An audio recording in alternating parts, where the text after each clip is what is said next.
Hello Hindi medium academy में आप सभी का स्वागत है। मैं हूं अरुण कुमार यादव और पिछली वीडियो में हमने देखा था पृष्ठीय क्षेत्रफल और आयतन का इंट्रोडक्शन।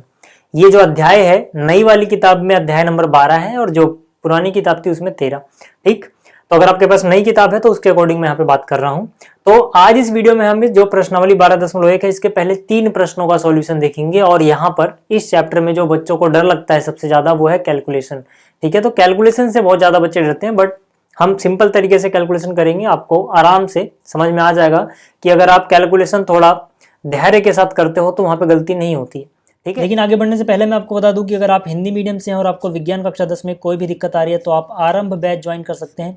इस बैच में मैं आपको कंप्लीट एनसीईआरटी एक्सप्लेन करने वाला हूं, बेसिक से लेके एडवांस लेवल पे। और जो ये प्राइस है इस बैच का वो भी काफ़ी कम रखा है मैंने। इस बैच को लेने के लिए या फिर इसमें इनरोल करने के लिए आपको प्ले स्टोर से एक स्टडी ऐप डाउनलोड करना है या फिर आप वेबसाइट पे भी विजिट कर सकते हो। लिंक मैंने कमेंट में पिन कर दिया है। Thank you. शुरुआत करते हैं यहाँ पर जो पहला प्रश्न है इससे। ठीक, देखो यहाँ पे कह रहे हैं दो घनों जिनमें से प्रत्येक का आयतन 64 घन सेंटीमीटर है के संलग्न फलकों को मिलाकर एक ठोस बनाया जाता है, इससे प्राप्त घनाभ का पृष्ठीय क्षेत्रफल ज्ञात कीजिए। मतलब दो घन है, दोनों को चिपका दिया गया। ठीक है, यहाँ पे आप देख सकते हो ये दो घन को मिलाया है। ठीक है, पहला घन आपको अगर नहीं दिख रहा मैं दिखा देता हूं। देखो यहां पर ये देखो पहला घन है। ठीक, ये है अपना पहला घन और इसमें जोड़ दिया गया एक दूसरा घन। ठीक है, ये जो दूसरा वाला घन है, ठीक है ना, ये इसमें जोड़ दिया गया। तो जाहिर सी बात है जब दो घनों को आप जोड़ दोगे तो पूरा एक घनाभ बन जाएगा। अगर आपको ऐसे इमेजिन नहीं हो रहा तो लूडो वाले दो पासे लो और दोनों को सटा दो, तो जो दोनों को मिला के बना है वो एक घनाभ होगा। ठीक है, तो दो घनों को चिपका देते हो ऐसे आप तो एक घनाभ बनता है, जाहिर सी बात है। अब यहाँ पे ये बोला गया है कि प्रत्येक घन का आयतन 64 घन सेंटीमीटर है। ठीक है, तो हम ये मान लेते हैं पहले कि चलो ठीक है, यहाँ पे घन बराबर साइज के हैं क्योंकि बराबर है आयतन, तो इसकी भुजा अगर a है तो दूसरे घन की भी भुजा a ही होगी, जाहिर सी बात है। ठीक है, और ये भी भुजा a होगी क्योंकि घन में सारी भुजाएं बराबर होती हैं, ये भी a होगी। तो यहां से देखिए कि अगर जो घनाभ बन रहा है उसकी लंबाई की मैं बात करूं तो जो लंबाई आएगी वो a प्लस यानी 2a के बराबर होगी।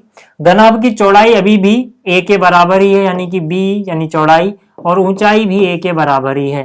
ठीक है, तो यहां पर सबसे पहले हम क्या लिख सकते हैं? सबसे पहले हम लिख सकते हैं माना घन की भुजा, या प्रत्येक घन की भुजा लिखो तो ज्यादा अच्छा रहेगा। ठीक है, कितनी मान ली मैंने? a मान ली। ठीक है, अब हमें घन का आयतन दिया गया है। ठीक है ना, प्रत्येक घन का आयतन, प्रत्येक घन का आयतन।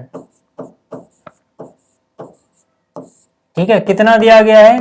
64 घन सेंटीमीटर। अब घन का आयतन क्या होता है वो इसके नीचे लिख दो। घन का आयतन होता है भुजा की घात 3 बराबर कितना है? 64। ठीक है, आपको पता है यार जो 64 होता है ये 4 की घात 3 आता है। ठीक है ना, अगर ऐसे नहीं पता तो आप ऐसे टुकड़े कर सकते हो। ठीक है, 64 जो होता है वो 4 की घात 3 होता है। 4 गुणे 4 16, गुणा में 4 64। ठीक है, यहाँ पे विषम घात है तो हटा सकते हो सीधा सीधा घात, यानी a बराबर सीधा सीधा आ गया 4। ठीक है, घात से घात काट दो अगर विषम है तो। सम घात होती है तो प्लस माइनस लगाना होता है। तो मतलब जो घन की भुजा है ये आ गई 4 सेंटीमीटर। ठीक है, अब यहां पे हम बोलेंगे बनने वाले घनाभ। ठीक है, जो दोनों को मिला के घनाभ बना है, बनने वाले घनाभ की लंबाई यानी कि L जो होगा वो कितने के बराबर है? वो बराबर है 2a के। ठीक है, इसको मैं थोड़ा इधर लिखता हूं। बनने वाले घनाभ की जो लंबाई यानी कि L है वो कितने के बराबर है? 2a के। आप देख सकते हो घनाभ ये इतना लंबा होगा, a प्लस यानी 2a होगा। a का मान 4 आया है तो 2a का मान यानी कि 2 गुणा में 4 हो गया, यानी कि 8 सेंटीमीटर। ठीक है, चौड़ाई जो है यानी कि b वो तो a के ही बराबर है यानी कि वो 4 सेंटीमीटर ही रहेगी। ऊंचाई जो है यानी कि h वो भी a के बराबर है, इतना ही ऊंचा है ये, वहां पे कोई चेंज नहीं हुआ, तो वो भी a यानी कि 4 सेंटीमीटर ही रहेगी। तो यहां से अपने को लंबाई पता है। ठीक है, लंबाई पता है 8 सेंटीमीटर, घनाभ की चौड़ाई पता है 4 सेंटीमीटर, ऊंचाई पता है 4 सेंटीमीटर। जो ये ठोस घनाभ बना है इसका मैं पृष्ठीय क्षेत्रफल यानी कि कुल पृष्ठीय क्षेत्रफल निकालना है। तो हम यहाँ पे लिख सकते हैं भैया घनाभ का कुल पृष्ठीय क्षेत्रफल, जिसे बोलते हैं टीएसए यानी टोटल सरफेस एरिया। याद रखना आप, ठीक है, चाहे तो आप कुल पृष्ठीय क्षेत्रफल लिखो, उसमें टाइम लगेगा, सीधा सीधा लिख दो टीएसए मतलब टोटल सरफेस एरिया। ठीक है, जो भी आपको सही लगे। मैंने पिछली वीडियो में आपको फॉर्मूला बताया था, याद करने का तरीका भी बताया था कि घनाभ का कुल पृष्ठीय क्षेत्रफल होता है 2LB प्लस में BH प्लस में HL। ये बताया था मैंने आपको। मैंने कहा था कि अगर आप भूल जाओ, इन केस आप भूल गए ये फॉर्मूला, तो आप ऐसे याद रख सकते हो कि घनाभ में 3 विमाएं होती हैं, लंबाई यानी कि L, चौड़ाई यानी कि B, ऊंचाई यानी कि H। ये 3 चीजें होती हैं। आपको क्या करना है, आपको शुरुआत में 2 लिख देना, इतना तो सबको याद रहता है यार। फिर आपको यहाँ से 2-2 चीजें उठानी है, LB, फिर प्लस लगाओ, फिर यहाँ से B पे पहुंचे हो, आगे जाओ H मिलेगा यानी कि BH, प्लस लगाओ, H पे पहुंचे हो, वापिस आ जाओ जहां से चले थे यानी कि HL। तो इस तरीके से आप अगर भूल जाओ फॉर्मूला तो याद रख सकते हो। ठीक है, आप बस इनका मान रख दो यार। ठीक है, कितना हुआ 2, L का मान कितना है 8, गुणा में B यानी कि 4, प्लस में B गुणा H, B 4 है, H भी 4 है यानी 4 गुणा 4, प्लस में H गुणा L, H 4 है, L 8 है यानी 4 गुणा में 8। तो यहां से देखो ये कितना हो गया 2, 8 गुणा में 4 करोगे 32, 4 गुणा में 4 किया 16, 4 गुणा में 8 किया 32। ठीक है, यहाँ पे 2 है, ब्रैकेट के अंदर क्या आएगा देखो, 32 और 32 64 हुआ, 64 में 16 जोड़ोगे 70 या और 10 80, कितना हो गया टोटल 80। ठीक है, तो 80 को 2 से गुणा करोगे, 8 गुणा में 2 होता है 16, 1 0 और लगा दो यानी 160 क्षेत्रफल है तो वर्ग सेंटीमीटर में आएगा। ठीक है, यानी कि जो ठोस घनाभ बना है वो 160 वर्ग सेंटीमीटर है। ठीक है, पहला तो आसान सा था, हो गया। अब बात करते हैं दूसरे प्रश्न की। दूसरे प्रश्न में देखो क्या बोल रहा है, इसमें कह रहा है कि कोई बर्तन है जो एक खोखले अर्धगोले के आकार का है, जिसके ऊपर एक खोखला बेलन अध्यारोपित है। पहले इतना देख लेते हैं फिगर से, मतलब अपने पास समझो कि यहाँ पर, ठीक है, एक खोखला अर्धगोला है जो यहाँ पे दिख रहा होगा आपको, इसके ऊपर एक खोखला समझ लो बेलन हो, कुछ ऐसा डिजाइन है। ठीक है ना, तो यहां पर हमसे बोला गया है कि अर्धगोले का व्यास 14 सेंटीमीटर है और इस बर्तन की कुल ऊंचाई 13 सेंटीमीटर है। इस बर्तन की आंतरिक पृष्ठीय क्षेत्रफल ज्ञात कीजिए। चलो ठीक है, तो यहां पर देखो यार, सबसे पहली बात व्यास बताया गया है, व्यास तो दोनों का बराबर होगा। ठीक है, और अगर व्यास दोनों का बराबर है तो त्रिज्या भी दोनों की बराबर होगी। ठीक है, दोनों की त्रिज्या सेम है। ठीक है, यानी कि यहाँ पे हम लिखेंगे कि व्यास जो D है वो कितना है 14 सेंटीमीटर, तो त्रिज्या यानी कि जो R हो जाएगी 14 का आधा कितना होता है 7 सेंटीमीटर। अच्छा, बर्तन की कुल ऊंचाई यानी कि यहां से लेके पूरा ये 13 सेंटीमीटर ऊंचाई है। ठीक है, अब जरा देखो यार, अगर ये R है तो ये भी तो R ही होगा, क्योंकि त्रिज्या तो चाहे इधर से देखो चाहे इधर से, और यहां से लेके यहां तक ये मान लो H हो गया। ठीक है, याद रहे H मतलब बेलन की ऊंचाई इतनी है, और जो हमें 13 बताया वो पूरा ऊपर से लेके नीचे तक पूरे बर्तन की ऊंचाई है।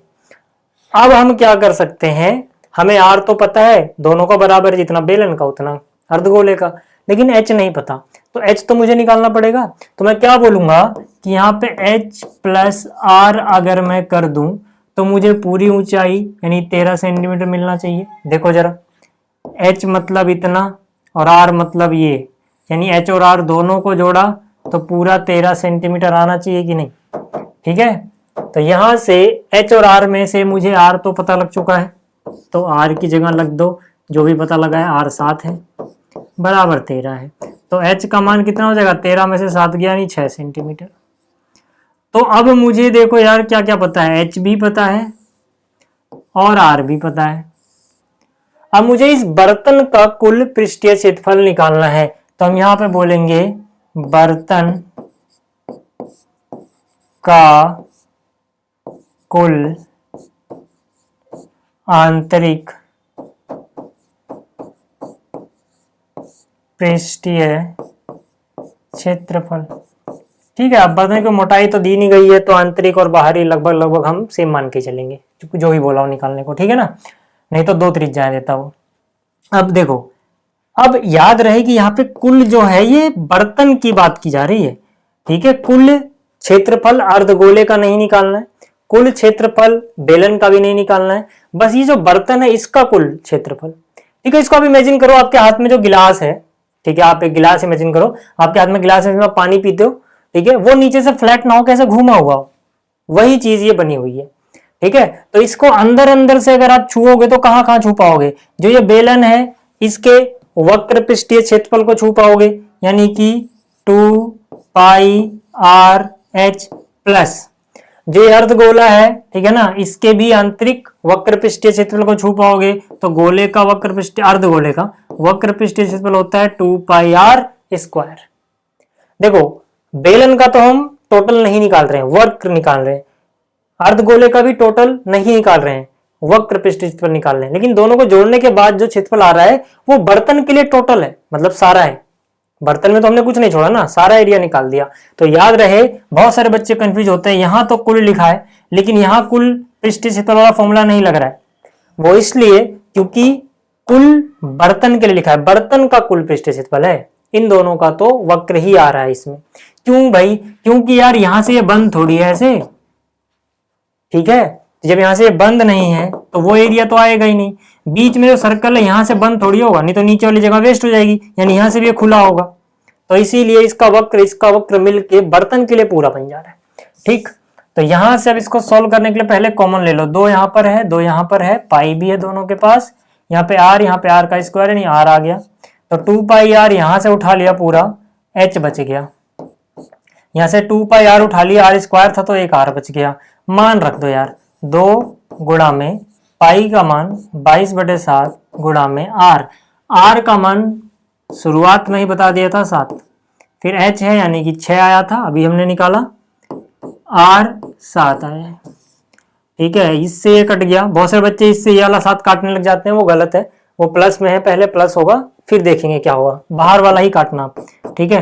तो 22 प्लस गुणा में 2, ठीक है, 22 इंटू 2 कितना होगा, 22 दूनी 44, ठीक है, ये गुणा 6 और 7 जोड़ा हो गया 13 का पहाड़ आप सबको आता होगा, तो 13 का पहाड़ा 4 बार पढ़ो, 13 चौके 52 का 2 हासिल गया 5, 13 चौके 52 और 5 जो हासिल गया था जोड़ दो 57, यानी कि 572 वर्ग सेंटीमीटर आएगा इसका आंतरिक क्षेत्रफल, ठीक है। तो ये भी हो गया। अगले क्वेश्चन की बात करते हैं। तीसरा क्वेश्चन, इस वीडियो का आखिरी क्वेश्चन भी है। इसमें कह रहा है कि एक खिलौना है जिसकी त्रिज्या 3.5 वाले एक शंकु के आकार का है, मतलब एक शंकु है इस खिलौने में जिसकी त्रिज्या हमें बताई गई है, जो उसी त्रिज्या वाले अर्धगोले पर रखा हुआ है। इस खिलौने की संपूर्ण ऊंचाई 15.5 सेंटीमीटर है, खिलौने का संपूर्ण पृष्ठीय क्षेत्रफल ज्ञात करो। तो देखो यार, ठीक है, इस पे अध्यारोपित है, मतलब दोनों की त्रिज्याएं बराबर है, जितनी बड़ी त्रिज्या शंकु की है उतनी ही बड़ी अर्धगोले की है, मान लेते हैं त्रिज्या हो गई यार, ठीक है। अब देखो, ये जो शंकु की ऊंचाई है ये मैंने मान ली h, और जो खिलौने की ऊंचाई है ये पूरी, ठीक है, खिलौने की जो ऊंचाई है ये पूरी, ये हमें बताई गई है 15.5 सेंटीमीटर, ठीक है। अब देखो यार, सबसे पहली बात तो यहाँ पे मुझे L निकालना होगा और H निकालना होगा, उसके बिना काम नहीं चलेगा। तो देखो यार, अगर ये R है तो ये भी कितना होगा, R होगा। तो सबसे पहले अब यहाँ पे अगर मैं, ठीक है, आप लिख लेना, माना त्रिज्याएं अर्धगोले की और इसकी बराबर R है, ये सब लिख लेना, ठीक है। तो यहाँ पे H प्लस R, ठीक है, R इतना, H इतना, पूरा कितना, जितनी पूरी खिलौने की ऊंचाई, यानी 15.5। फिर से बोल रहा हूं, आपको ये लिखना पड़ेगा, माना शंकु की त्रिज्या बराबर R है, तो शंकु की अगर R होगी, ठीक है, फिर से बोल रहा हूं, आपको लिखना पड़ेगा, माना शंकु और अर्धगोले की त्रिज्या बराबर R और शंकु का ऊंचाई बराबर H, शंकु की तिर्यक ऊंचाई बराबर L, ये लिख लेना, ठीक है।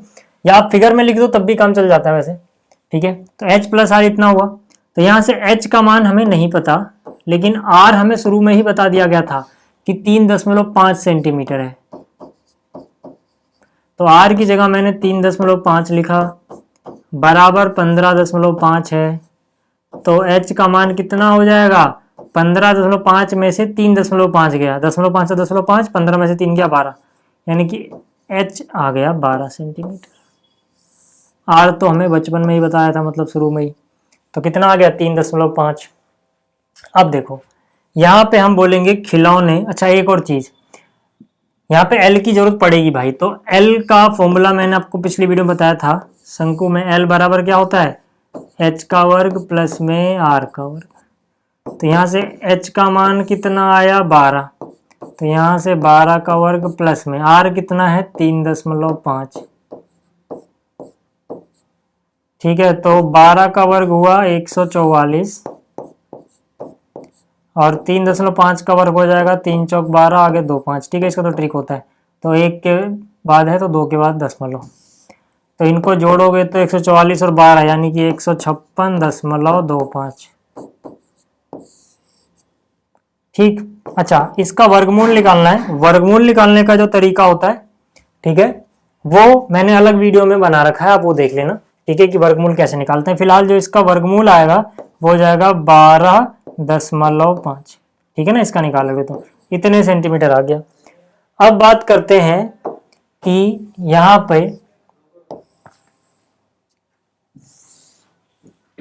पे इस खिलौने का संपूर्ण पृष्ठ क्षेत्रफल कितना होगा। हाँ ठीक है, तो यहाँ पे हम लिखेंगे खिलौने का कुल पृष्ठीय क्षेत्रफल यानी टोटल सरफेस एरिया। देखो खिलौने का कुल मतलब अगर आपके पास ऐसा खिलौना हो तो इसमें आप देखो बाहर से कहां से टच कर पाओगे, अंदर वाला वृत्त तो नहीं टच होगा, तो यानी बाहर से टच होगा। तो ये शंकु का कर्व पृष्ठीय क्षेत्रफल यानी कि πrl प्लस में गोले का, ठीक है, कर्व मतलब वक्र पृष्ठीय क्षेत्रफल 2πr², ये हो जाएगा।